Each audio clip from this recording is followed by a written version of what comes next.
inconfortable. Il faut que les Fréjussiens puissent retrouver un nouveau souffle. Leur pouvoir d'achat ne cesse de reculer et c'est le rôle, je le crois, des municipalités et des collectivités locales de faire en sorte de permettre aux Français de retrouver un petit peu d'air et c'est là toute notre ambition.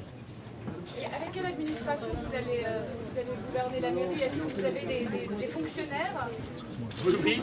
Oui. D'abord, il y a un certain nombre de fonctionnaires de grande qualité déjà actuellement dans cette municipalité. Ils seront rejoints probablement par un certain nombre d'autres fonctionnaires. Donc, je vous rassure tout de suite, ce sera des Varois ou des Fréjussiens et pas autre chose, contrairement à ce qu'on a bien voulu dire pendant cette campagne. Vous comptez assainir la ville en combien de temps? D'ailleurs, pardonnez-moi, mais je m'étonne de voir ceux qui, pendant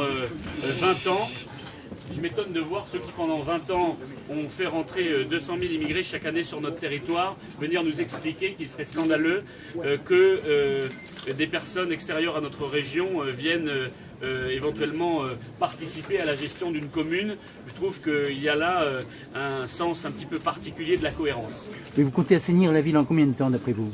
Écoutez, nous laissons le temps du mandat pour pouvoir redresser définitivement les comptes de la commune de Fréjus. Qu'est-ce que c'est si vous deviez définir le frontisme municipal, M.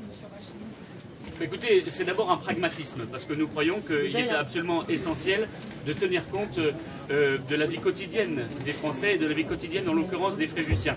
C'est leur problème quotidien que nous allons résoudre. Je vous parlais tout à l'heure du redressement du centre historique, du commerce et de l'artisanat. Je vous parlais tout à l'heure de l'aménagement du territoire, de la politique de logement.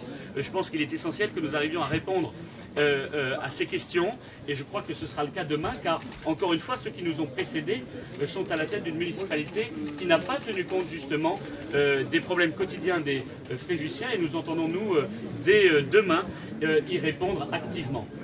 Et à ceux qui disent c'est la résistance qui va s'organiser, c'est quelques voix qu'on a entendues ce soir.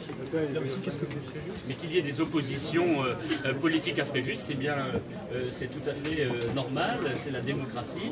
Que ceux qui souhaitent s'opposer à la politique que nous allons mener le fassent.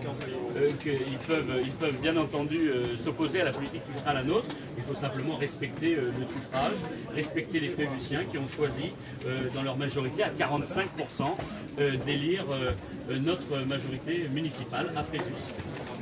Quand doit avoir lieu votre investiture à la mairie de Fréjus? Je vous donnerai ces détails à partir de demain. Merci à vous. Merci.